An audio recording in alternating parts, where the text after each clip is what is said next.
Welcome to the JCPS series on PBIS. In this first module, the focus is on simply describing PBIS and the logic behind it.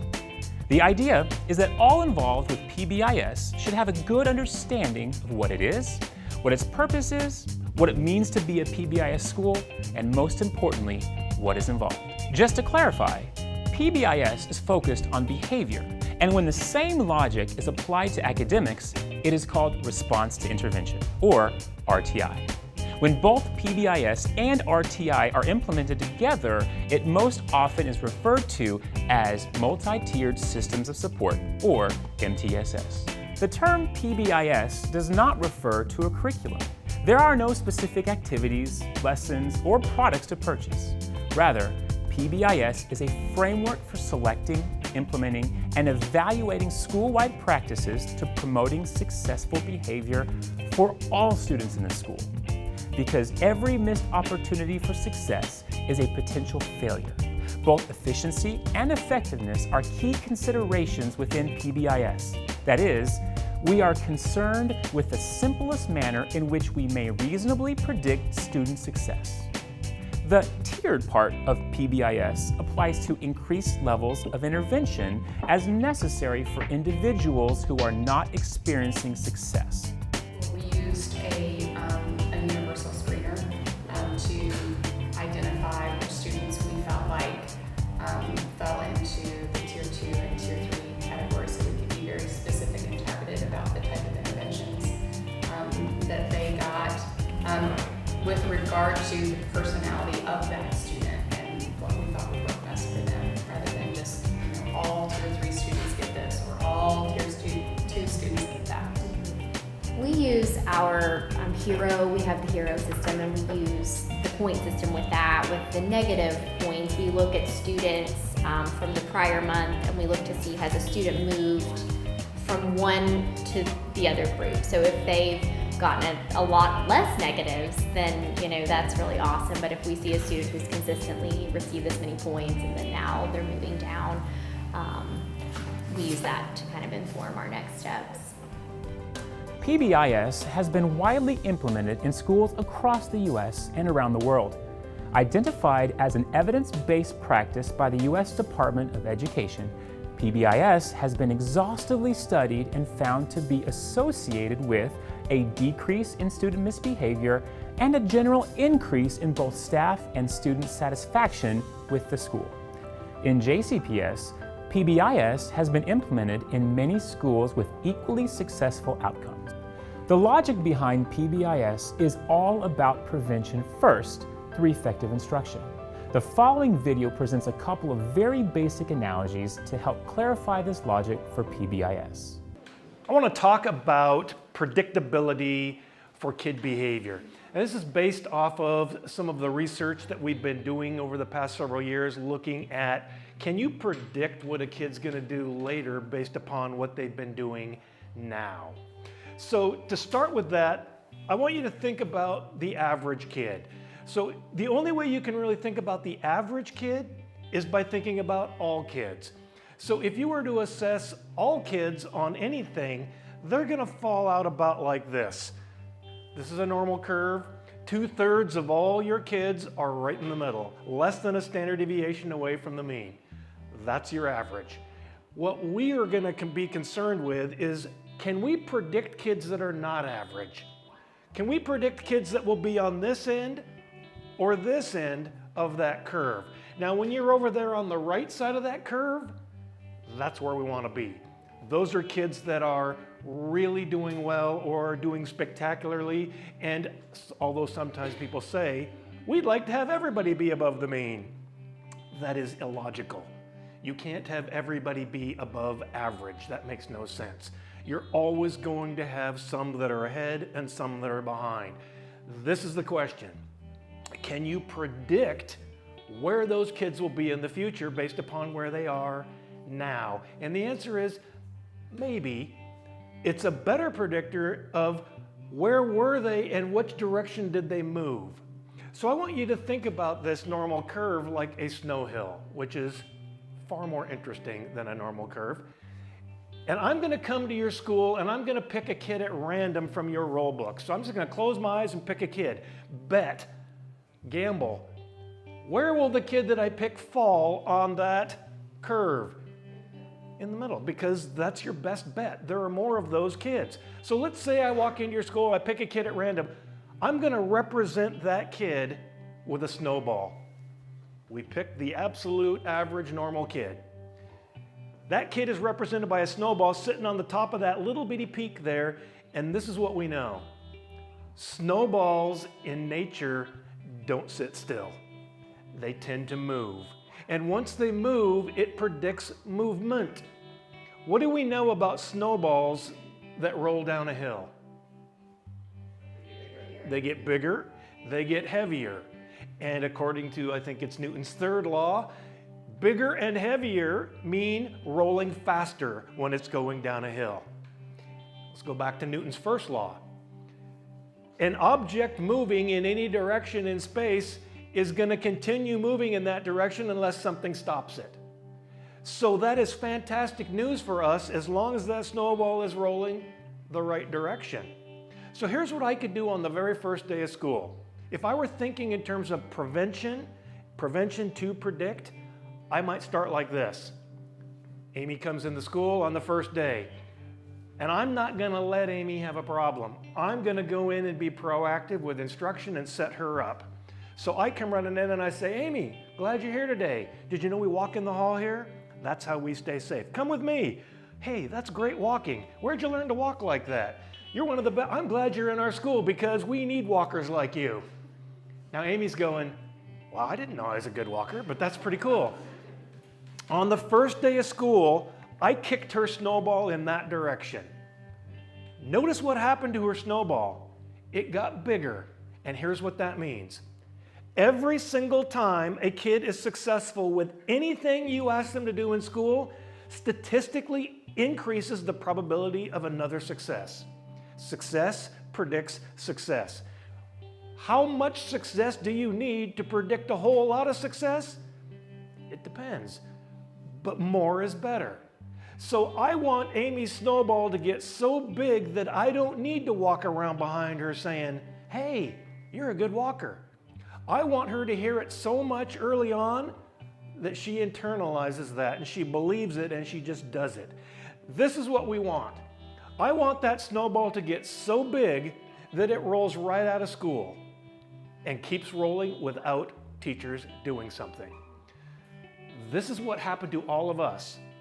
We started out reading with people teaching us reading right here. And they taught reading until they didn't have to teach it anymore because we just kept rolling. Nobody ever says to you anymore, good reading. But they did back here. And once you believed you're a good reader and it was working for you, you didn't need that anymore. Our goal is to make kids so successful that they don't need us anymore. So go back to this big idea. Every success predicts a success. Here's a logic for that. I'm coming to your school tomorrow. I would like to watch a kid be successful all day long. If the kid that I watch tomorrow is successful all day long, every adult in this school gets $10,000.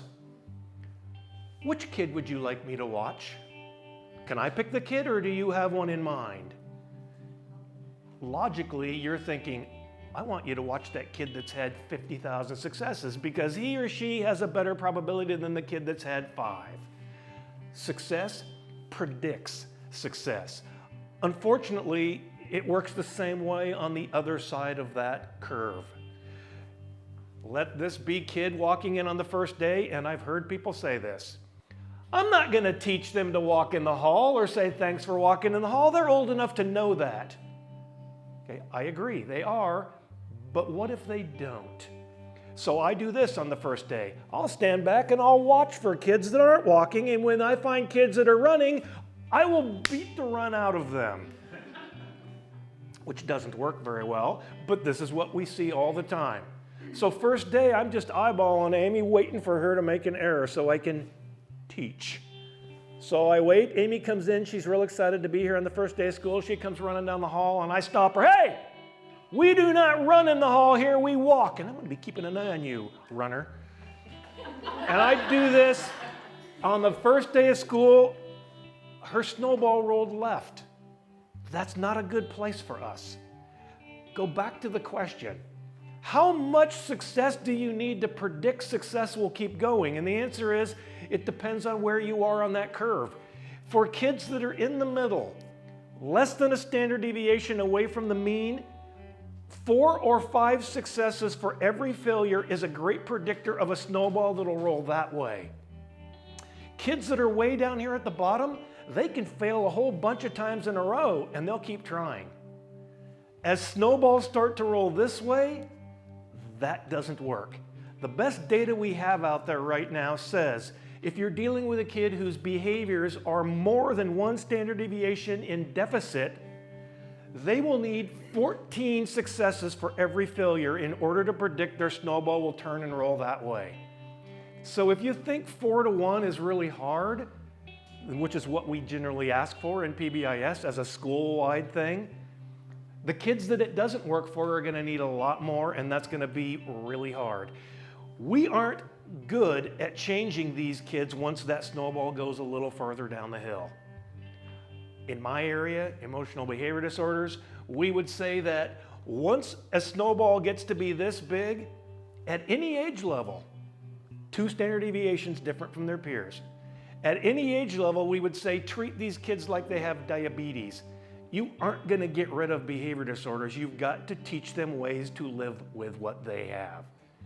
That's a really sad, kind of scary thing to say, but that's the reality. We aren't good at changing kids that have gone this far down the hill. And that's not really just behavior. We've got that same data for reading and math. Show me a kid in the 4th grade who's a poor reader. Not a non-reader, a poor reader. A kid in the 4th grade who's a poor reader has a 0.88 probability of being a poor reader for the rest of their life, no matter what we do. Sorry, that's the reality. So what we have to be thinking about all the time is, 1, how do I not let a kid's snowball start rolling that way in the first place? Don't wait to nip it in the bud, don't let it bud. Teach them from the moment you see them what makes them successful. I believe this is what teachers are. We set kids up to be successful, kick them into doing that, and give them the credit for it. That's what we're doing all day long. That's your credit. They feel good about themselves and their snowball rolls that way. But if you set this all up, well, we'll just sit back in our school and wait to see kids that fail and then go work on them. Well, 1, you're going to have a lot more kids to work on. And 2, it doesn't work as well on this side. Now, actually, we are pretty good at moving these snowballs, but honestly, we're just not very good at these ones. So, logical, again. I'm coming to your school tomorrow. I want to see a kid have problems. If the kid I look at is having problems, you get $10,000. If you all work in the same school, every one of you is thinking of the same kid right now. You know who that kid is. It's predictable. The more problems you have, the more predictable it becomes. So what we need to be thinking about is, what things do we have at our disposal as adults who work in schools that we know move snowballs that way? Although I think in education we ask the wrong question. We say, what would move a snowball that way? And that's not the right question. The right question is, of all the millions of things that are out there and for sale, etc., which ones do we know move them the most with the highest probability? What could I do tomorrow? If there was $10,000 of your money riding on this, what would you want to see done tomorrow? And you wouldn't just say, oh, there's a million things, pick one of them. No, there's $10,000 riding on it from you. You'd say, I want the thing that I know gives me the best chance of winning that money. And those things are practices we know about. They're not things we don't know about. But it's all a probability. It's a gamble. So I like to think of, when I'm thinking about PBIS in schools, we're just handicapping for a bet. The bet is, if these kids are successful, you win. then what kinds of things do you want to do in order to win that bet? But nothing that you do is going to work for every kid or every time. Nothing. Some things, however, work better than others and give you a lot better chance. So if I said, if this kid is successful tomorrow, you guys get a lot of money, and that's her teacher, what do you want her teacher to do tomorrow? You wouldn't go, whatever. You'd go, no, there's 10,000 on this for me. You'd better do this. You'd be really adamant about some things work better than others. It's a probability statement. So we take that logic and we apply it to PBIS, the whole school. Tier 1. What are those things that we could gamble on at Tier 1 that we believe would make every single kid in the school as successful as possible? We'll call that the green part. That represents every kid in the school. What are those things that we know maximize our probability of success? Put them in place, get everybody to do it. We're teaching kids, we're reminding kids, we've dictated out where we should be standing and what we should be saying to make that probability high. Then we look and we collect data and we find there will be some kids it's not working for, and those kids will need something extra. On the PBIS triangle, we represent Tier 2 with yellow for whatever reason. That means some kids will need something extra. But hear that word extra. They don't get something instead of good instruction, they get good instruction plus. Yellow is additional stuff, not instead of stuff. And there will be some kids who will need highly individualized. When we find that kids don't respond to what we do for everybody and don't respond to the additional stuff we give them, we have identified kids that need individualized interventions. A lot of that will be special ed, but not all of it. That's a small group at the top. Now, how do these percentages line out? It's a guess. But the data that we have over about 20 years suggests that you should be thinking about somewhere between 80 and 85% of your kids should be successful if Tier 1 is working. Your Tier 2, that means, should be finding between 15 and 20% of your kids. They don't all need big things. Some of them just need you to talk to them. It's that simple, but something. And some of those kids, somewhere in the neighborhood of 5 or fewer percent, will need that plus an individualized behavior plan. That's the logic of doing this. So if you think about it, the better job we do with Tier 1, the fewer kids at Tier 2. The better job we do with Tier 1 and Tier 2, the fewer kids we have at Tier 3. That's the whole thing. Prevention first, reaction second. So I like to do this with schools that have never heard of PBIS because it's really concrete, a way to think about prevention. So let's say it's not math or reading or science or health or behavior. Let's say there's a really bad flu going around in your school. Here's what we know about that flu. 1, it's contagious. Kids are catching it from one another. 2, you can see it coming. Show me a kid with a low-grade fever and I'll show you a kid with a really high probability of a flu coming on. 3, if you catch this flu early, you can fix it. High probability, 80% probability of getting rid of it if you catch it early and treat it with liquids and vitamins. And 4, if you don't catch this flu and stop that fever, if that flu fever gets up to 103 or so, you're not going to stop this flu ever. It's just really unlikely. The only way to fix it now is brain surgery. If that were the case in your school, your first thought would not be, we need to buy scalpels and practice up on surgery techniques.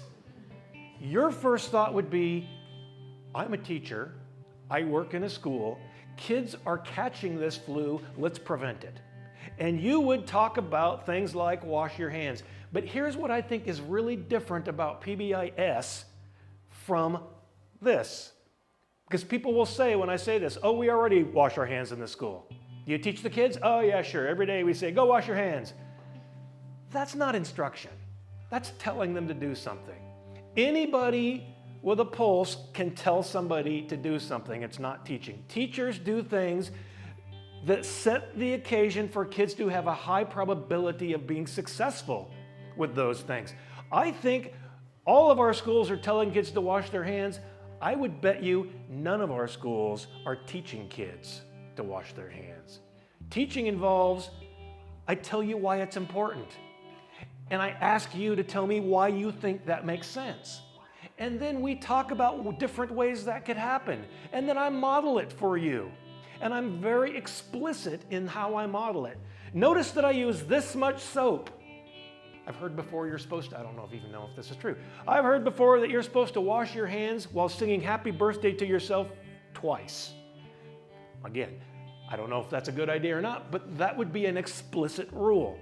Do you think we are teaching hand washing in our schools like that? What if your kids was a life or death flu? Then I think you might say, we probably should teach it. And you'd also teach, don't touch your eyes.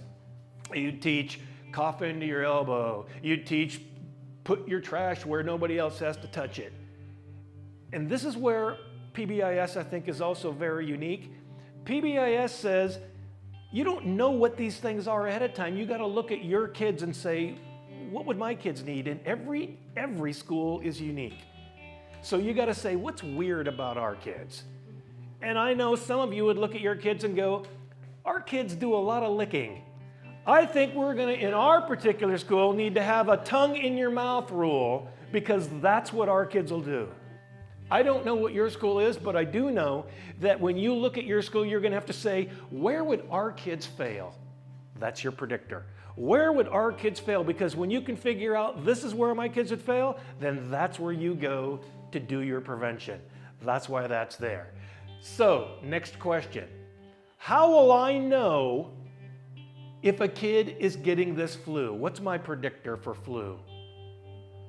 Low-grade fever. So, whenever we talk data, people want to get the best, most accurate data possible, which I like the idea of, except if you're going to do this for every kid, all day, every day, all year, we'd better find something simple. Do you know what the most accurate way is of assessing core body temperature? It is a rectal thermometer. So here's what I'm going to suggest you do in your school next year. See, I can already tell you don't like what's coming. And here's the way I think you have to think about this. You could assess behavior so intensely, you could go out and get all of those big universal screeners and an MMPI and all these. You could spend your whole year, all day, every day assessing behavior, but what's the point? Where's the time that you're going to spend teaching and practicing and making them successful? You've got to make your universal screener so simple that you can all do it in less than 1% of your time. Here's how that might look when we go here. This is a heat-sensitive sticker that you put on the forehead. I have a 25-year-old son. When he was little, we had these. This is not something they use in the hospital. It's not very accurate, but it'll give us an index. And it's simple. If you put one of these on every kid in your school, you could simply walk down the hall and notice which kids were at risk. Yellow is at risk. What do I do with kids that are at risk? And again, I would rather have false positives than false negatives. I'd rather you get some extra help when you didn't need it than that you needed it and didn't get any extra help. So I'm going to set my criteria lower than I think I need to. What's the simplest thing I could do? Well, we know that kids with low-grade fevers respond well to liquids and vitamins. So here's what I suggest. If you're in your school and you see a kid with yellow on their forehead thermometer, you send them to the cafeteria and we will pour chicken soup down their throat. It's very cheap. You don't need special training. You don't need to keep data. You don't need permissions. That's where we want to be. So when you think PBIS in your school, what's your chicken soup? And it should be, when I notice that it's not working for a kid, I double up the instruction. I go back in, I say it again. We practice it back and forth. We talk about why that's important. There's a little bit extra. And it might just be that what made that work was the relationship I got by talking to you about this. That's where we want to start. That's simple. We aren't going to do a major intervention on every kid. We couldn't afford it if we wanted to. So if that doesn't work, we start getting bigger. Not working? Go up. Why is Tylenol next? I don't know, I just made this up, but I think Tylenol is bigger than chicken soup for a couple of reasons. Main reason, I do need to keep data. I do need parent permission. I probably need the nurse to do this. We can't just send people down the hall throwing Tylenol out. That makes this a bigger intervention, but I use it for fewer kids as we go up that triangle. If that doesn't work, we might go to prescription meds. Notice the difference in prescription meds. Now we've had to go outside the school to get help. More expensive, more people involved, more time consuming, more complicated, but hopefully we're doing it with fewer kids. And the only kids that are getting it are the kids that are indicated. The thing that indicates you need it is non-response. That's kind of where that whole language of response to intervention comes in, is you get an intervention when you demonstrate you haven't responded to the one below that. How do we decide what order they go in? Two things, simplicity and probability. I want the highest probability thing that we can afford to do every time at the bottom and work up from that. There will be kids that don't respond, and we're going to have to do other things. And honestly, you go into a school, and when you go in and look at kids in Tier 3, they're getting some weird interventions sometimes. And I'll say, why? And they'll say, because nothing else worked. Okay, well, I think that's reasonable at that point, but only at that point. So here's one. I just found this on the internet. Let's say that there's a guy that drives around our school and sells these electrodes out of the trunk of his car. And he says, hey, stick these in a kid's nose, they cure the flu. And I say, do you have evidence for this? And he says, yep, so we buy some. Why not do this right here? Well, I've got chicken soup that's free, and it works 80% of the time, and it doesn't take a lot of people to do it, and I don't have to take any data. And then I've got this that's expensive and might work for some kids.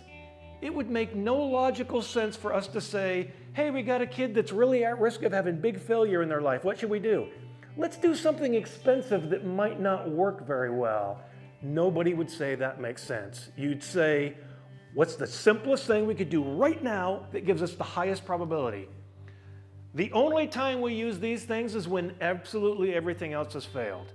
We are going to need that scalpel, but remember, that scalpel is only there for the kids who truly need it. In my career, I have worked in jails and hospitals for kids with severe emotional behavior disorders, and I'm really glad that we have jails and hospitals, etc., for those kids. They need it. Here's the sad part. I know that a lot of the kids that I worked with in those places were in those places because they never got any of this stuff. That's the shame. Our job is to make sure every single kid gets what they need to be successful. And if they're not, that's not our fault. It's our responsibility to try the next thing and do it in a way that maximizes their probability for success. So if you're doing PBIS in your school, you're doing 4 things. You are predicting when all the kids in your school might have a problem. Who, what, when, where, why. And then you are trying to figure out what you could do to prevent that. And that prevention always comes in 3 pieces. Rules, the things you teach them to do to make them successful. Routines, the way we set up the schedule and move things around to make that work for kids. And physical arrangements, where I stand and what I say when they walk by me and go by me and how we arrange the furniture. All of that is within our control. We do all of that to make this less likely to happen. And we need consistency to make that happen. When we are inconsistent, everything falls apart. I was going through TSA just recently. This just reminded me of that. And I go through and they say, put your shoes in a bucket.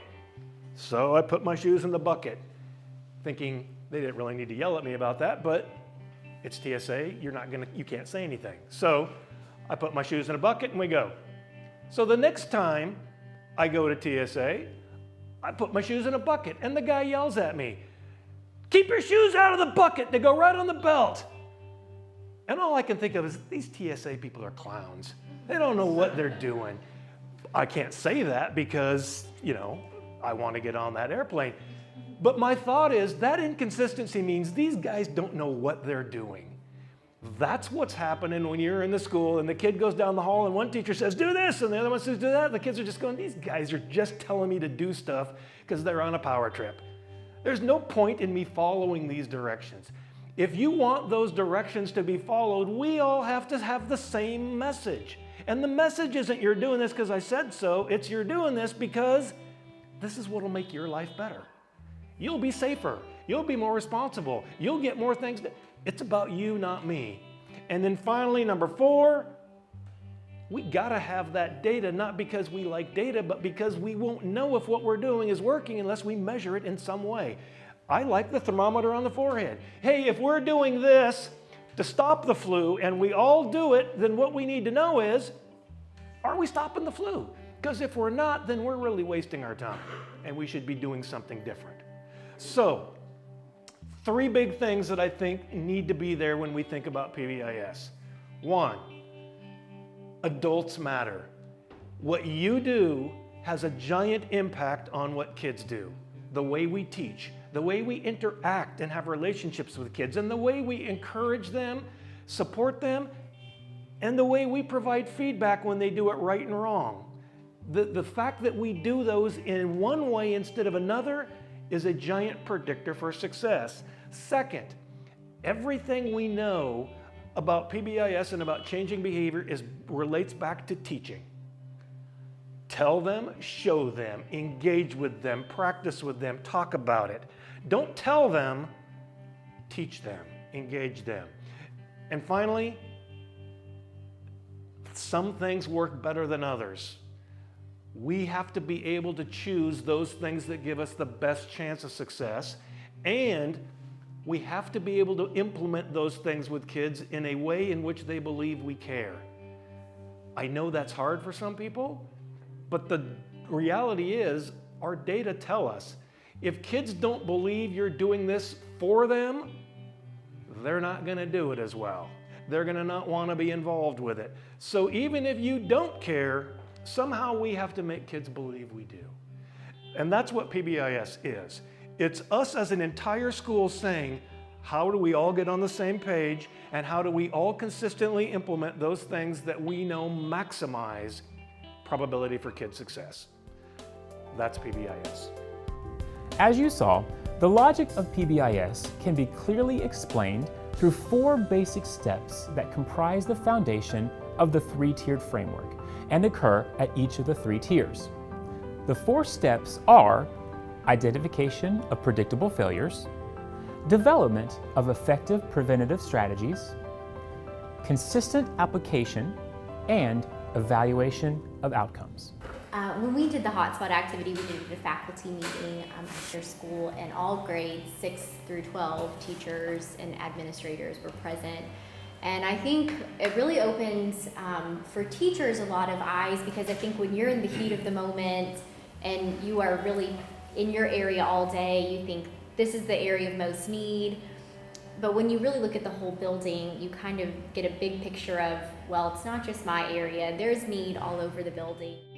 Starting as a classroom teacher, I was in my little bubble, and PBIS has really made me think of the entire school. Now I'm really getting into the emotional side of kids.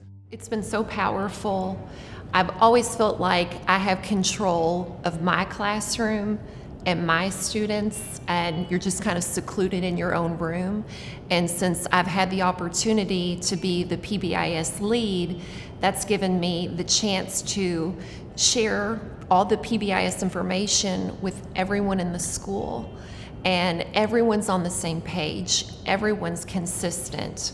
and we can approach behavior in a positive way for the students. One of the things that it did for us was to shift from being reactive, where we were constantly being reactive to behaviors that were occurring, to being more proactive, being able to set expectations and be able to make predictions about behaviors and be able to stop those before they occurred.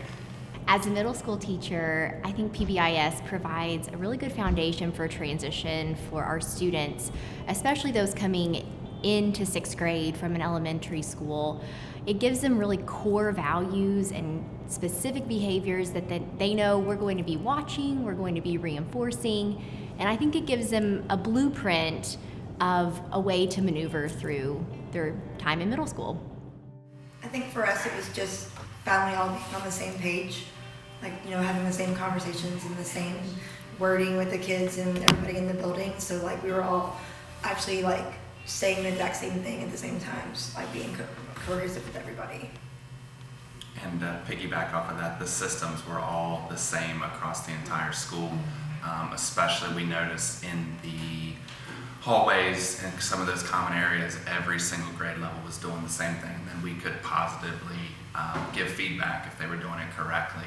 So that's kind of where it started in the common areas, and now it's shifting into the classrooms. I think one of the biggest changes for me has been the words I use with students and the way I talk with students, and even the way I talk with teachers. Am I speaking to this student or teacher about what we expect from each other? Are we talking about what we want to see from each other? Or am I saying things and expecting them to know or thinking they're going to understand what my expectation was by some other way that I spoke to them? So it has given me the ability to be reflective on how explicit am I being and just stating what it is, what I want. That positive behavior, that correct behavior, that pursuing of the excellence that we want from all of our students and teachers and staff, and focusing on, are we pursuing that excellence, or am I talking indirectly and expecting them just to get that? Predicting behavior in my school really helped identify the times, the periods, the classes, what's going to be in a lunchroom when the behavior occurs, and we kind of know when to intervene with a kid or be in that area before a situation could be good and get to worse or go bad. In my school, predicting behavior was helpful, particularly going from the first year that we had implemented PBIS to the second year, because we changed our master schedule and changed some of the school-wide procedures as far as transitions and that kind of thing. We changed when kids were getting intervention. Based on just kind of the atmosphere of the building at given times of the day. The notion of tiers, or layers of intervention, is based on the fact that what works best for all may not be effective for some. At the school-wide, or primary tier, intervention is largely based on effective teaching, involving the delivery of instruction and the development of positive learning environments. Whether it be academic or behavioral in nature, the highest probability of success involves ensuring that students know how to be successful, being encouraged to do so, and receiving consistent feedback on performance.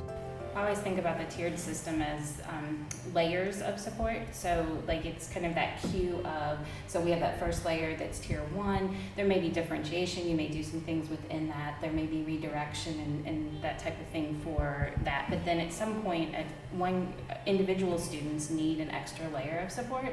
And when that extra layer, and that may come in the form of social groups or of some type of plan within the classroom, that add on that extra support. And then you move into the tier 3, and those students need several layers of support. They need social groups in that piece, but they may need something outside of that as well.